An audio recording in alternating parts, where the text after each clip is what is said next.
অসম তালের রস দিয়ে আজকে পাটিসাপটা পিঠা বানাবো ভাই বোনেরা। আসসালামু আলাইকুম, কেমন আছেন আপনারা? আশা করি সবাই অনেক ভালো আছেন। আলহামদুলিল্লাহ, আপনাদের দোয়া আমি অনেক ভালো আছি। তো ভাই বোনেরা, হাতের কাছে আমার যা ছিল তা দিয়েই আমি একটা খিসা বানাই নিব।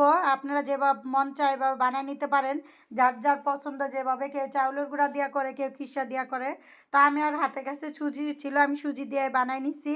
আধা কেজি দুধে আমি সুজি চিনি একসাথে সব দিয়ে, তারপরে ফিরনি পাতা দিয়ে, 2 পদের বাদাম ছিল আমার ঘরে, বেশি কোনো বাদাম ছিল না। কাজু বাদাম আর দেশি বাদাম একসাথে আমি একটু গুঁড়া করে নিছি, একটু বেশি দেখানোর জন্য। আবার মুখে পড়লেও ভালো লাগবে, যেহেতু একটু গুঁড়া করে দিলে।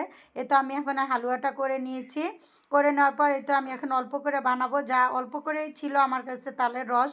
তো তালের রসটা দিয়ে আমি একটা ভালো করে ড্রো তৈরি করে নিয়ে, এই যে এখন আমি কড়াইটা গরম করে এটার ভিতরে দিয়ে দিব।